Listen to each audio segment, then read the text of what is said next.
என்ன கல்யாணம் பண்ணிக்கிறேன்னு சொல்லிட்டு இப்ப திடீர்னு ஸ்வேதாக்காவை கல்யாணம் பண்ணிட்டு வந்து நிக்கிற.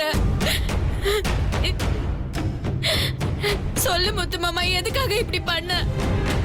சூழ்நிலை அப்படி அமைச்சிருச்சு. என்னால சித்தி பேச்ச மீற முடியல. அடிச்சிருவீங்களா?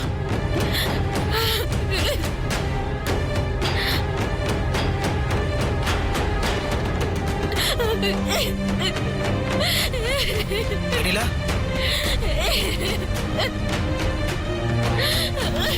வெண்ணிலா,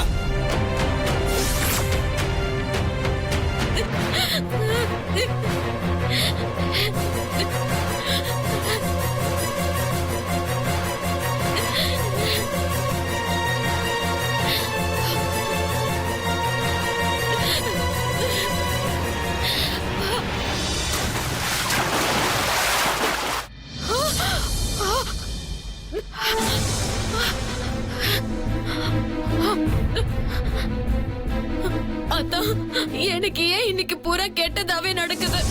இப்படி ஒரு கெட்ட கனவு வந்திருக்கு. வெண்ணிலா, என் தங்கச்சி வெண்ணிலா, நான் என் ட்ரெஸ் இஸ்திரி போட கொடுத்துருந்தேனே, வந்துருச்சா?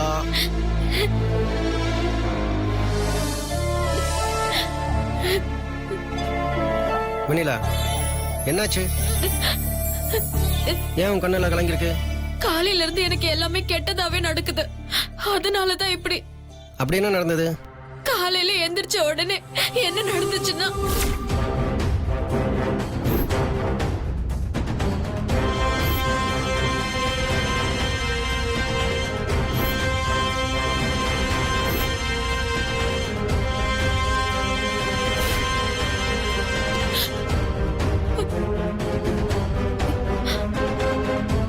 இதெல்லாம் பாக்குறப்ப எனக்கு ரொம்ப பயமா இருக்குன்னு. முத்து மாமாவை கல்யாணம் பண்ணிக்க முடியும்னு இருந்த நம்பிக்கை ஒரே நாள்ல போயிட்ட மாதிரி இருக்கு. என்ன பண்றதுன்னு எனக்கு புரியலன்னு. எனக்கு புரிஞ்சிச்சுமா, நல்லா புரிஞ்சிச்சு. உனக்கு எல்லாமே சந்தோஷம் நல்லபடியா போயிட்டு இருக்கணும். அப்போ நீ தைரியமா இருப்ப, எனக்கா கூட தைரியம் சொல்லுவேன். இந்த மாதிரி ஏதாவது அபசகுனமா இப்ப கனவு கண்டி அந்த மாதிரி ஏதாவது நடந்தா இடிஞ்சொழுந்து அடுக்குமாடி கட்டட மாதிரி டப்பு கடின்னு உட்காந்துருவேன். இப்போ நான் சொன்ன நீ நம்ப மாட்டேன். நீ கும்பிடுறிய ஆத்தா, அவ சொன்ன நீ நம்புவீல? என்னன்னு சொல்ற? ஆமாமா, நீ என் கூட கோயிலுக்கு வா. அங்க போய் உனக்கும் முத்தரசனுக்கும் கல்யாணம் நடக்குமா நடக்காதுன்னு பூ போட்டு பாத்துடலாம்.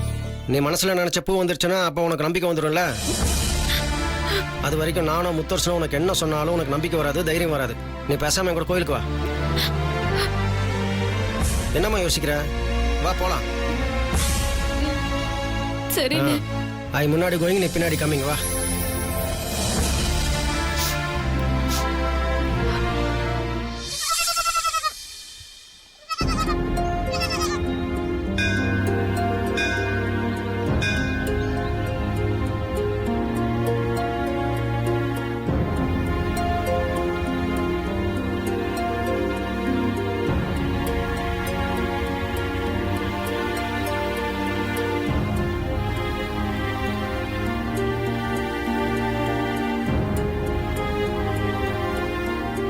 நீ பிறந்ததுல இருந்து இந்த ஆத்தா கூடவே வளர்ந்தவன். அவளை நீ உன்னை பெத்த தாயா நினைச்சிட்டு இருக்க. அவ உன் மனசு கஷ்டப்படுற மாதிரி எதுவும் பண்ண மாட்டான். எல்லாமே நல்லபடியா நடக்கும். என்ன, நான் வீட்டில் சொன்னேன்ல பூ போட்டு பார்க்கலான்னு. நான் ஒரு பேப்பர்ல மஞ்சள் பூவும் இன்னொரு பேப்பர்ல சிகப்பு பூவும் மடிச்சு வச்சிடறேன். நீ அந்த ஆத்தாவை வேண்டிக்கிட்டு ஏதாவது ஒன்று எடு, சரியா?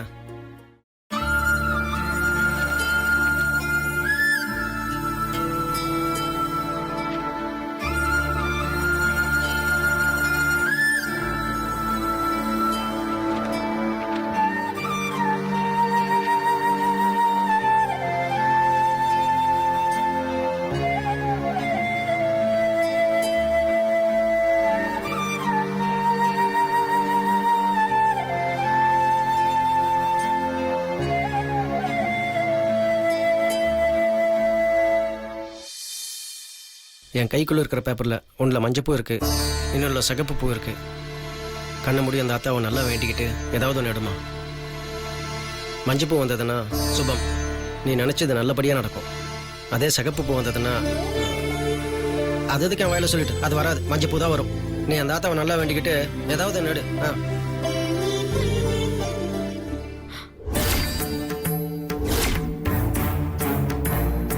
எடுமா.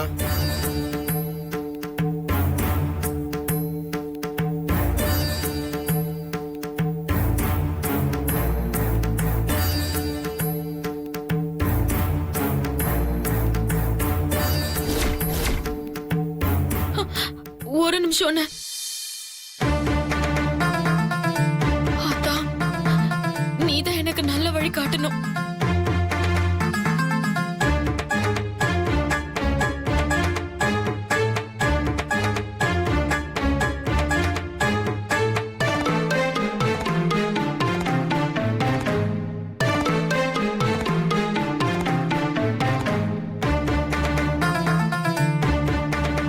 அண்ணே, நான் வேண்டின மாதிரி நல்ல பூ தானே வந்திருக்கோம். கவலைப்படாத தங்கச்சி, உன் நல்ல மனசுக்கு எல்லாமே நல்லபடியாக தான் நடக்கும். தைரியமா பிரிச்சு பாரு. பயமா இருக்குன்னு. ஆத்தா சன்னதியில் நின்றுட்டு பயமா இருக்குங்கிற வார்த்தையை சொல்லாமா, தைரியமா பிரிச்சு பாரு.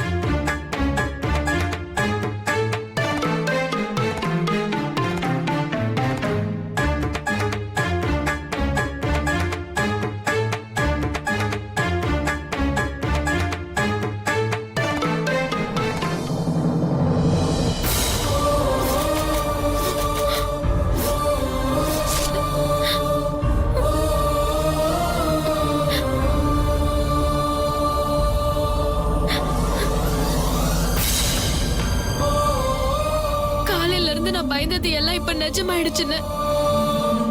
என்ன சமாதானப்படுத்தி ஆத்தா கிட்ட கூட்டிட்டு வந்தீங்க. ஆத்தா எப்படி பதில் கொடுத்திருக்கான்னு பாத்தீங்கல்ல. ஆத்தாக்கு கொஞ்சம் கூட என் மேல கருணையே இல்லைன்னு.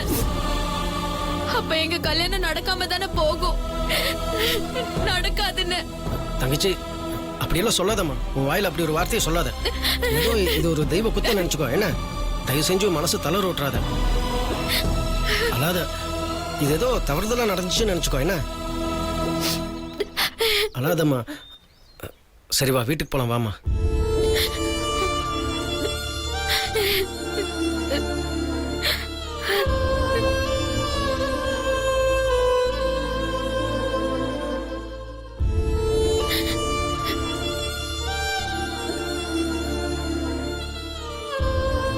ஆத்தா, நான் என் மாமாவை நேசிக்கிறது நிஜம்னா, நான் அவர் மேல வச்சிருக்கிற அன்பு நிஜம்னா, எங்க கல்யாணத்துக்கு எந்த தடையும் வரக்கூடாது.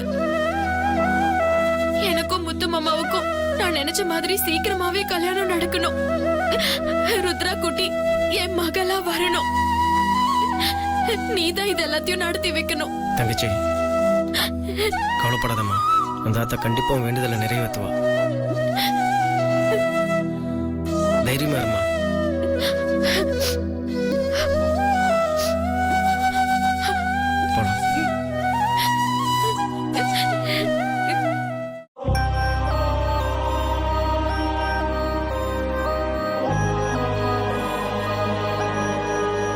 ஜனனி, நான் எவ்வளவு சொன்னாலும் கேட்க மாட்டியா?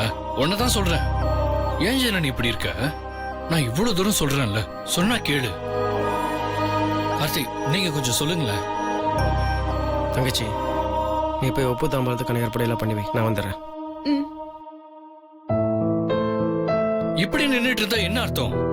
முதல்ல போய் ரெடி ஆகும். முடியவே முடியாது. என்ன முடியவே முடியாது?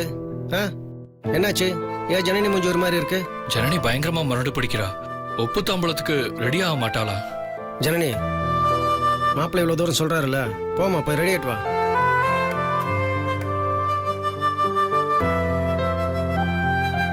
தப்பெல்லாம் என் மேலதாங்க. எங்க கல்யாணம் நடக்கிற அதே மேடையில முத்தரச மாமா வெண்ணிலா அக்கா கல்யாணமும் நடக்கும்னு நான் ஜனனி கிட்ட சொல்லியிருந்தேன். அதுக்கு நான் உறுதுணையா இருப்பேன்னு சொல்லி வாக்கு வேற கொடுத்திருந்தேன். ஆனா இன்னைக்கு எங்க ஒப்பு தாம்பளத்தோட சேர்த்து முத்தரச மாமாவுக்கும் ஸ்வேதாவுக்கும் நிச்சயம் நடக்க போகுது. நான் சொன்னபடி நடக்கலன்னு ஜனனிக்கு கோபம். ஏமா, இதுக்கு போய் எவ்வளோ கவலைப்பட்டுட்டு இருக்க? இதை பாரு, கவலைப்பட்டுட்டு இருந்தா எதுக்குமே தீர்வு கிடைக்காது. யோசிக்கணும், யோசிச்சு பிளான் பண்ணா எல்லாத்துக்குமே ஒரு வழி கிடைக்கும். என்ன என்ன பண்ண முடியும்? என்ன பண்ண முடியும்? என்ன பண்ண தடுக்க முடியும்? சொல்லுங்க சொல்லுங்க. மாப்பிள, ஏன் இப்படி அவ கொஞ்சம் சந்தோஷப்பட்டு தலை நிமிந்ததும் வாடி வாசல்ல இருந்து பாஞ்சு வர காலம் மாதிரி இப்படி பாஞ்சு வரீங்க? அண்ணே, விளையாடுறதுக்கு நேரம் இல்லைண்ணே, சீக்கிரம் விஷயத்த சொல்லுங்க. இதை பாருங்க மாப்பிள, இன்னைக்கு நடக்க போற உப்பு தாம்பூலமா இருந்தாலும் சரி, அப்புறம் நடக்கிற கல்யாணமா இருந்தாலும் சரி, உங்களோடது மட்டுமா தான் இருக்கணும். புரியல. விவரமாவே சொல்றேன் மாப்பிள. உப்பு தாம்பூலம் மாத்திரப்பதான் கல்யாண டேட் ஃபிக்ஸ் பண்ணுவாங்க. நீங்க என்ன சொல்லணும்னா, எல்லார் முன்னாடியும் இதை பாருங்க, எங்க கல்யாணம் மட்டும் தான் தனியா நடக்கணும். ஏன்னா என் ஃப்ரெண்ட்ஸ் ரிலேஷன் நிறைய பேர் வருவாங்க. எங்க கல்யாணம் தனியா நடந்ததா எங்க கல்யாணத்துக்கு ஒரு ஸ்பெஷாலிட்டி, மதிப்பு, மரியாதை எல்லாமே இருக்கும். இன்னொரு கல்யாணத்துக்கு கூட சேர்ந்து நடந்தா எங்க கல்யாணத்துக்கு ஒரு தனித்துவம் இருக்காது. அதனால எங்க கல்யாணம் தனியா நடக்கணும் அப்படின்னு நீங்க சொல்றீங்க. என்ன அப்படி சொன்னீங்கன்னா உங்க அப்பா அம்மா, நீலாம்பரி அம்மா எல்லாருமே யோசிப்பாங்க. யோசிச்சுட்டு அதுக்கப்புறம் நீங்க சொன்ன கண்டிஷனுக்கு ஒத்துக்க வாய்ப்பு இருக்கு. அவங்க ஒத்துக்கிட்டாங்கன்னு வச்சுக்கோங்க, ஸ்வேதா முத்தரசனோட கல்யாணம் தள்ளி போயிடும்ல. சூப்பர் சூப்பர் சூப்பர்ண்ணே. ஒருவேளை அம்மா இதுக்கு ஒத்துக்கலன்னா என்னென்ன பண்றது? எல்லாம் ஒத்துக்குவாங்க. அன்னைக்கு கோயில பரிகார பூஜை பண்றதுக்காக ஸ்வேதாவை கோயிலுக்கு கூட்டு போனாங்களே, அங்க என்னாச்சு ஞாபகம் இருக்கா?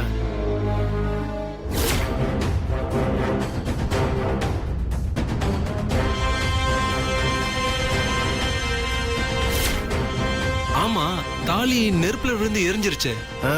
அதே ஐடியாவை தான் இப்ப வேற விதத்துல செயல்படுத்த போறேன். உப்பு தாம்பூலத்தப்ப ஸ்வேதா கழுத்துல மாலை போடுவாங்கல்ல, அந்த மாலையில ஒரு குட்டி பாம்பு வைக்க போறேன். ஸ்வேதா பாம்பு பார்த்து அலறி அடிச்ச மாலையை தூக்கி வீசுவாள்ல, அப்போ மாலையை தூக்கி வீசிட்டா அபசகுனம் அது இதுன்னு சொல்லி உப்பு தாம்பூலத்தை நிறுத்திடலாம். எப்படி இருக்கலாம் ஐடியா? அண்ணே சூப்பர்ண்ணே, இதெல்லாம் ஒரு படத்துல சீனாவே வைக்கலாம் போல இருக்கே. ஆமா, எந்த படத்துல இருந்து இதை புடிச்சீங்க? எந்த படத்துல இல்லப்பா, இந்த ஐடியா சும்மா நம்ம கிட்ட இருந்து தானே ஆட்டோமேட்டிக்கா வருது. இதெல்லாம் நமக்கு ஜுஜுபியாக்கு. புரியுதுண்ணே, புரியுது. நிறைய பாலா குடிச்சு கிட்னிய வளர்த்து வச்சிருக்கீங்க. கொஞ்சம் அளவை குறைங்க, அப்பதான் கீழே இருக்க மூளை மேல போகும், மேல இருக்க கிட்னி கீழே வரும். உங்களுக்கு அப்படிதான் வருதோ? அப்பா, ஜனனி சிரிச்சிட்டா. எனக்கு இது போதும். உங்களுக்கு இது போதும் ஜனனி, இன்னும் கொஞ்சம் சிரிமா. ஆனா கௌதம் மாப்பிள, எனக்கு இது பத்தாது. புரியுதுண்ணே, நீங்க சொன்ன மாதிரியே செஞ்சிடலாம்.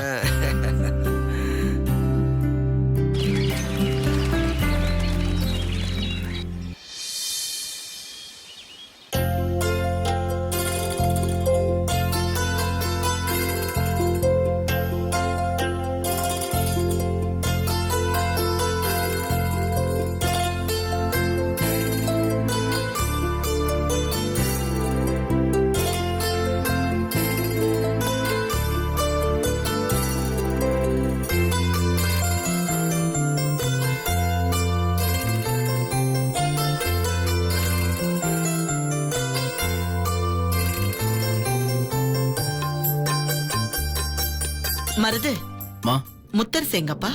இதோ கூப்பிடுறேன்.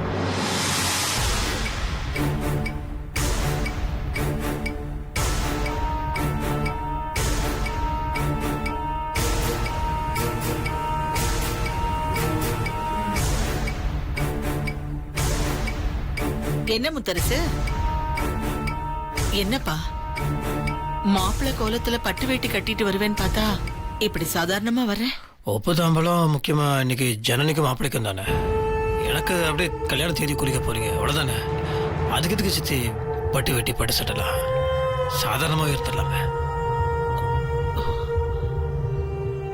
இன்னைக்கு ரொம்ப நல்ல நாள், அமோகமான நாள். இப்ப இந்த சமயத்துல கௌதம் ஜனனி ஜோடிக்கு மட்டும் இல்லாம ஸ்வேதா முத்தரசன் ஜோடிக்கும் கல்யாணம் செய்ய நிச்சயம் பண்ணி உப்பு தாம்பூலம் மாத்திக்க இருக்கோம். அதுக்கான சம்பிரதாயம் சடங்க இப்ப ஆரம்பிக்க போறோம். ஆரம்பிச்சலாமா? சரிங்க. சரிம்மா. பெரியவங்க எல்லாரும் என்ன மன்னிக்கணும். ஒரே ஒரு விஷயம் நான் சொல்ல ஆசைப்படுறேன்.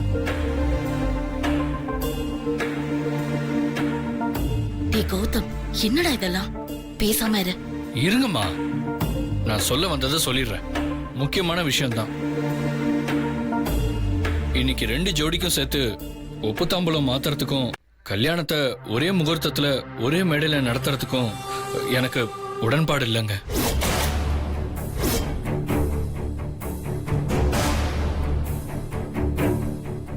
என்ன தம்பி, திடீர்னு இப்படி சொல்றீங்க? ஏற்கனவே எல்லாம் பேசி முடிவு பண்ணது தானே? இவ்வளவு நாள் இத பத்தி எதுவும் பேசாமயே இருந்துட்டு இந்த நேரத்துல இப்படி பேசினா எப்படி தம்பி? அப்பப்ப இப்படிதான் ஏதாவது பேசி உளருவான், மானத்தை வாங்குவான். என்னம்மா நீங்க மானத்தை வாங்குவான் அது இதுன்னு பேசிட்டு இருக்கீங்க? இது என் கல்யாண விஷயமா? என் கல்யாணத்துல எனக்கும் சில வெறுப்புகள் இருக்கதான் செய்யும். நான் சொல்ல வரதை கேட்காமலே பேசினா எப்படிமா? கல்யாணங்கிறது வாழ்ற காலம் பூரா நினைவுல நிக்கக்கூடிய விஷயமா? என் ஃப்ரெண்ட்ஸ் எத்தனை பேர்கிட்ட இதை சொல்லியிருக்கேன் தெரியுமா? ஒரே மேடையில 2 கல்யாணம் நடக்கிறப்போ வர்றவங்கள திணறி போயிடுவாங்க. நானும் யார் வந்தா யார் போனான்னு அவங்கள நல்லா கவனிச்சுக்க முடியாதுமா. ஃப்ரெண்ட்ஸ் சொந்தக்காரங்க எல்லாருமே பின்னால வருத்தப்படுவாங்கம்மா. வர்றவங்க எல்லாரோட ஃபோக்கஸும் எங்க மேல இருக்கணும் இல்லையா? அப்பதானே நல்லா இருக்கும். அது இல்லாம இப்படி 10ஓட 11ங்கிற மாதிரி கல்யாணம் நடந்துச்சுன்னா காலத்துக்கும் முள்ளு தச்ச மாதிரி எங்க மனசுல இருந்துகிட்டே இருக்குமா.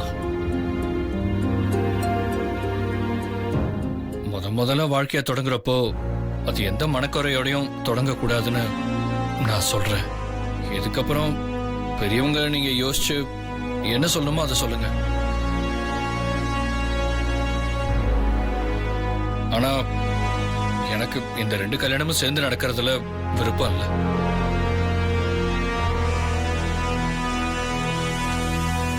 இன்னைக்கு முதல்ல எனக்கும் ஜனனிக்கும் நடக்க போற கல்யாணத்துக்கு உப்பு தம்பலம் மாத்திக்கிட்டா நல்லா இருக்கும்.